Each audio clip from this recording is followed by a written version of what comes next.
Hi dear students, today we will see the medicinal chemistry 3 antituberculosis agent from unit 3. So in the antituberculosis agent, we will see the meaning of the antituberculosis agent, then classification, then mode of action, then SAR and synthesis of two mentioned drugs, that is the isoniazid and paraminosalicic acid. So what is meant by antituberculosis agent? These drugs which are used to cure the tuberculosis is called as antituberculosis agents. Tuberculosis is the main cause. The bacteria is Mycobacterium tuberculosis. So the next is the classification.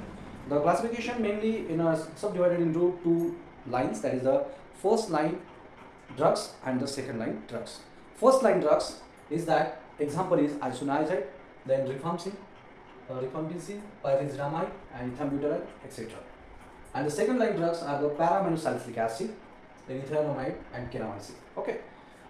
When the second line drugs will use if suppose the resistance occur by the drugs which are used as a first line, in that case we can go towards the second line drugs.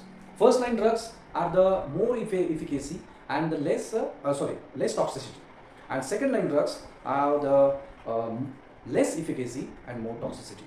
So this is the difference between the first line and the second line. So according to the syllabus, so we need to understand the SAR and synthesis of isoniazid and paraminosalicic acid. First of all, we will go toward the isoniazid synthesis. Isoniazid structure is isoniazid. See, this is the structure of isoniazid.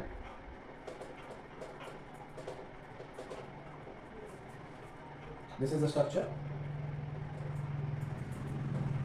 It contains pyridine ring as a basic ring. Pyridine ring. This is the structure of isoniazid. The hydrazine group present here, this is the NH and NH2.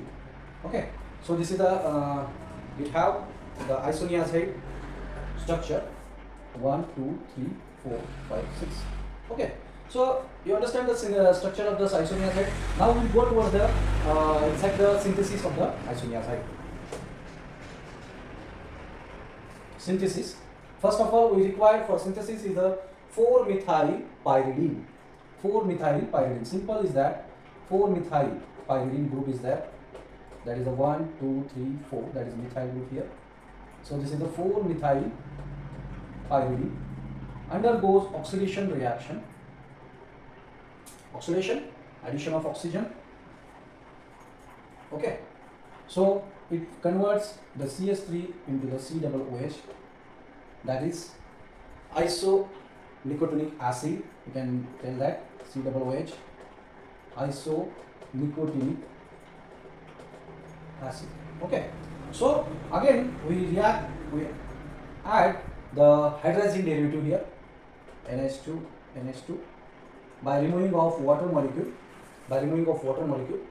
We will get our end product, that is the isoniazid, CONH2. Okay, so this is the simple synthesis of isoniazid. How to write the description of this reaction is when 4-methylpyridine undergoes oxidation reaction, it will give the isonicotinic acid. Further add the hydrazine derivative. With the removing of water molecule, we will get the isoniazid. So this is the simple method we can prepare the isoniazid. So next we will see the SAR of isoniazid. So first of all, we need to understand the structure. See, this is the structure. Okay, isoniazid structure. Here,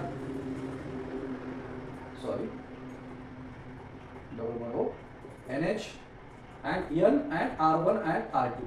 Okay, these are the substitution. Here, this is the first nitro group and this is the second nitro group. 1, 2, 3, 4, 5 and 6. Okay, so according to this structure, we need to understand the structural activity relationship. Here, N1 is the essential, that nitro group is essential for the activity. This first N is essential for activity. If we substituted by another group anything, then it will be decrease the activity.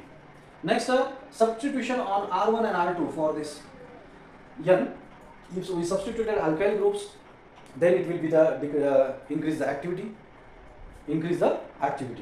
Now third point, this is our heterocyclic compound, that is the pyridine.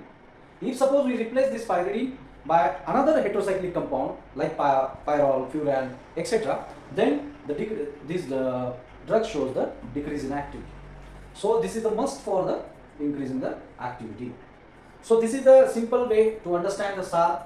First of all, this group, N group first. Second is the substitution of different alkyl groups at R1 and R2 position. And last is the heterocyclic compound. If suppose we replace the pyridine heterocyclic compound with the other heterocyclic compound, then they will decrease the activity. So it is easy to understand the SAR of the isoniazide. Next we will go towards the para-amino salicylic acid. What is the structure of para-amino salicylic acid? Para-amino salicylic acid. See, this is the para-amino salicylic acid. Simple structure is there. C-double-OH, OH, and this is the NH2. So this is the para-amino salicylic acid. Okay, this is the structure. So here C-double-OH group is there, OH group is there, and amino group is there. So how to synthesize the para-amino salicylic acid? This is we'll get the para-amino salicylic acid from the 2-hydroxybenzoic acid. First of all, we remove 2-hydroxybenzoic acid. See, this is the structure, 2-hydroxy. 1, 2, 3, 4, 5, 6. 2-hydroxybenzoic acid. Okay. 2-hydroxybenzoic acid is reacted with the in presence of HNO3 by removing of water molecule. It reacts in the presence of HNO3 by removing of water molecule.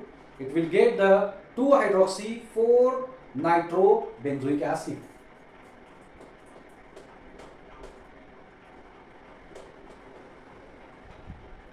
See here NO2 group. Okay, 2-hydroxy-4-nitrobenzoic acid. After that, it will go toward the reduction reaction in the presence of zinc and HCl. Reduction reaction, zinc and HCl. It will use our end product, that is our end product. NO2 is converted to the NH2, that is the reduction reaction, addition of hydrogen. CH and OH. Okay. So this is the simplest synthesis of the para-amino salicylic acid. Okay.